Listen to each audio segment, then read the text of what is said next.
तो hello everyone, welcome back to my channel. तो friends, कैसे हैं आप सभी लोग।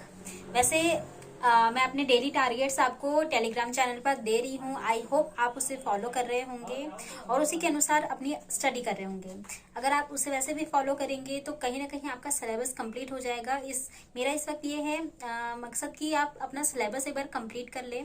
उसके बाद आपको जो भी लगता है, जैसा भी लगता है, आप अपनी स्टडी करें। तो एक बार मैं आपसे ये बोलना चाहूंगी कि अगर आप लोगों को ये कंटेंट सही लग रहे हैं तो कमेंट में ज़रूर बताइएगा कि इसे हम कंटिन्यू करेंगे आगे भी। और इसके अलावा आज हम बात करने वाले हैं एनसीईआरटी और एससीईआरटी के बारे में कि उससे नोट्स कैसे प्रिपेयर करना है। बहुत सारे लोग कंफ्यूजन में हैं कि हम एनसीईआरटी एससीईआरटी से पढ़े या ना पढ़े या फिर कुछ अदर कंटेंट देखे। देखिए, मैंने आपको पहले ही बोला है कि अगर आप किसी और चीज़ से, मटेरियल से पढ़ रहे हैं, पहले से ही आपने पढ़ रखा है, तो वो अगर आपको अच्छे से क्लियर है तो उसी में जाइए आप। लेकिन अगर अब आप शुरू से शुरू, जैसे बहुत सारे लोग होंगे जो सिर्फ TRE 4 के लिए प्रिपरेशन कर रहे हैं और अब नए स्टूडेंट्स हैं, तो उनके लिए मैं यही कहूंगी कि आप लोग एनसीईआरटी एससीईआरटी से गो थ्रू हो जाइए। और इसके लिए ये है कि सबसे पहले आप नोट्स प्रिपेयर करें। नोट्स कैसे प्रिपेयर करना है, तो देखिए, मैं ज्यादा इसको खींचतान नहीं करने वाली हूँ। सिंपल, बहुत सिंपल और स्ट्रेट इसका वे है कि आपके पास टाइम है। अभी अक्टूबर है, तो ये अभी जो समय है, मतलब पूरा अगस्त, आप उसको एक बार ऐसे पढ़ लीजिए। मतलब एक होता है ना रफली पढ़ना, तो रफली उससे पढ़ते जाइए, लेकिन उसे अंडरलाइन भी करते जाइए। अगर मेरे समय ज्यादा होता तो मैं आपको यही बोलती कि पहले एक बार रफली पढ़ लो, फिर उसके बाद अंडरलाइन करना, दोबारा से पढ़ना जब शुरू करना तो फिर उसे अंडरलाइन करना। तो नहीं, इसी के टाइम वेस्ट होगा। तो इससे बेहतर है कि आप अभी बस रफली पढ़ते जाइए और आपको मतलब कॉल आ गई थी, तो रफली पढ़ते जाइए और अब उसे अंडरलाइन भी करते जाइए। क्योंकि ऐसा तो है नहीं कि आपने कुछ पढ़ा नहीं है, कुछ पढ़ा है तो कुछ दिमाग में होगा कि हाँ, ये चीज हाईलाइटेड है, इसे अंडरलाइन करना चाहिए। और उसे अंडरलाइन करते करते अगर आप मतलब कर सके तो अपनी कॉपी एक लीजिए, एक नोट्स बनाते हुए प्रॉपर अभी से चलिए। उससे क्या होगा कि जब आप दोबारा से रिवीजन करेंगे तो आपको उतनी मोटी मोटी, मतलब जैसे भी हो बुक्स, या उतने पन्ने नहीं पलटने होंगे, बार बार उस सेक्शन को ढूंढना नहीं पड़ेगा।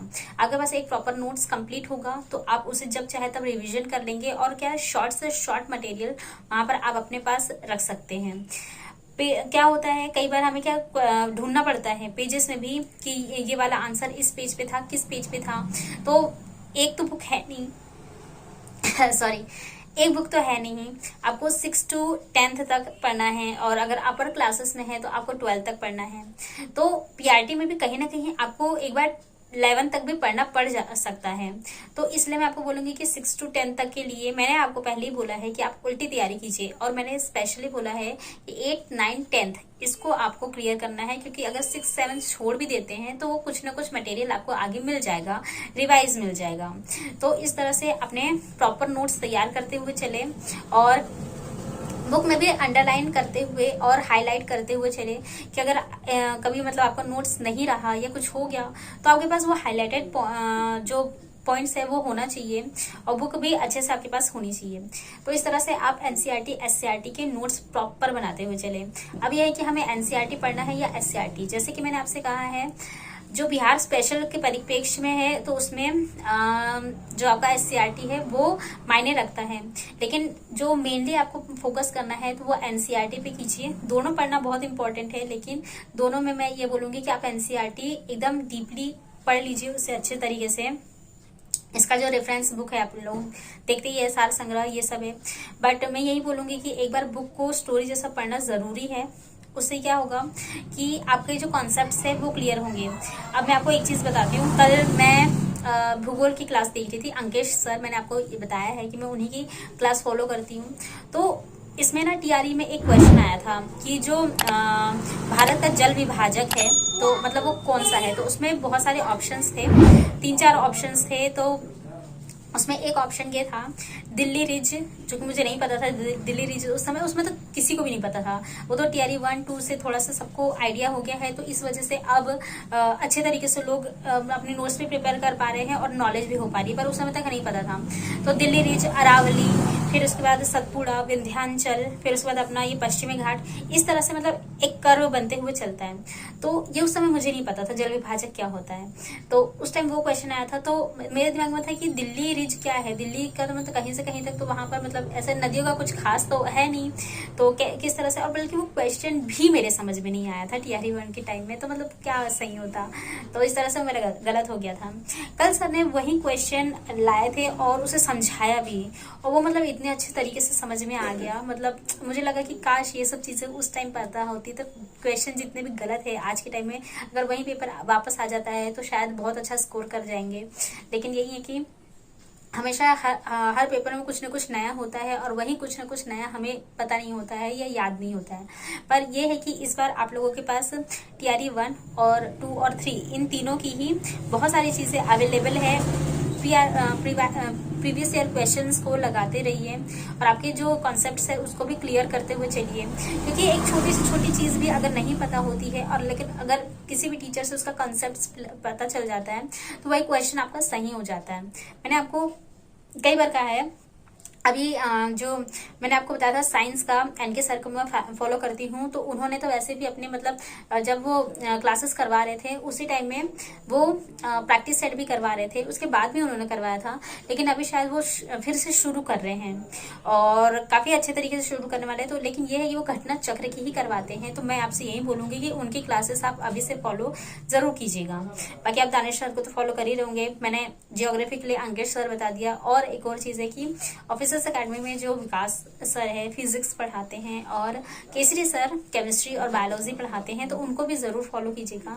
इसके अलावा मैंने आपको ये बताया था कि जो बीपीएससी पूर्वालोकन है उसके लिए मुझे एक दो लोगों ने पूछा था कि कौन सा है चैनल या लिंक भेज दो, तो ये स्टडी प्लेटफॉर्म करके हैं, आप वहां देख सकते हो, जो पूरी बीपीएससी पूर्वालोकन घटना चक्र की है पूरी है, तो वो इतनी बड़ी है, मतलब आप देख ही रहे हैं कितनी मोटी है, तो उसको पढ़ पाना भी बहुत एक तरह से मुश्किल है। लेकिन उन्होंने 5-5 घंटे, मुझे जहां तक दिख रहा था कि 5-5 घंटे की उन्होंने भूगोल इंडियन और वर्ल्ड वो दोनों करवाए हैं, फिर मॉडर्न हिस्ट्री भी करवाई है, साइंस भी करवाई है, इकोनॉमिक्स भी करवाई है, पॉलिटी वैसे मैंने मतलब इतना नहीं देख पाई हूँ मैं, मतलब जहां तक मैंने देखा वहां तक मैं आपको बता दे रही हूँ, लगभग 5-5 घंटे की करवा दी है। तो ये क्या 5-5 घंटे अगर आप 2x की स्पीड पे भी अगर देखते हैं तो 2.5 घंटे में आप लोगों का 2.5 मतलब 3.5 घंटे में नहीं, मतलब 2.5 या 3 घंटे में लगभग हो जाएगा आपका 5 घंटे का समय खत्म।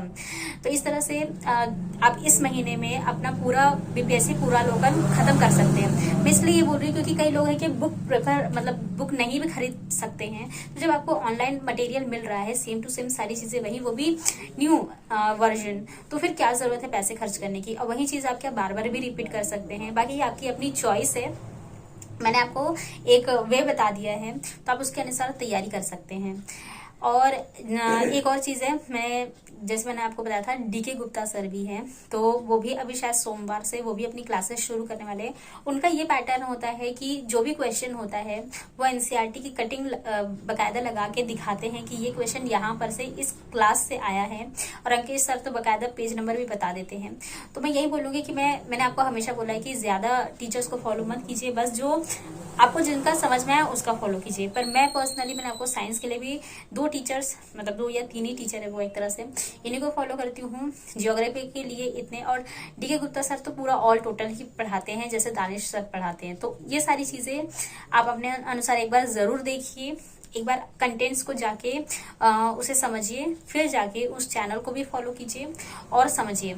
इससे क्या है, आप लोगों का जितना हो सके, मतलब मेरा बस ये है कि टीआरई 4 में बहुत भीड़ होने वाली है, कंपटीशन हाई हो जाएगा, तो वो छोटी छोटी चीजें जो अभी से आप जो मिस्टेक्स कर रहे हैं उसको सुधारिए। अभी देखा आपने दानिश सर ने मतलब करवाया था, तो उसमें 50 आउट ऑफ 50 कई बच्चों ने स्कोर किया था। तो सोच लीजिए, मतलब इतने बच्चे लगभग 20 उन्होंने जो निकाले थे, तो 20 तो ऑलरेडी तैयार बैठे हैं, और भी बाकी लोग जिनको उसके बारे में नहीं पता था वो लोग भी तैयार होंगे। इसीलिए अपनी तैयारी देखिए कि आप किस लेवल पर है, तो अपनी तैयारी को उसके अनुसार मॉडिफाई कीजिए। कुछ चीजें समझ में नहीं आती, कमी लगती है, तो कहाँ किस तरह से करना है उसे भी एनालाइज जरूर करते हुए चलिए।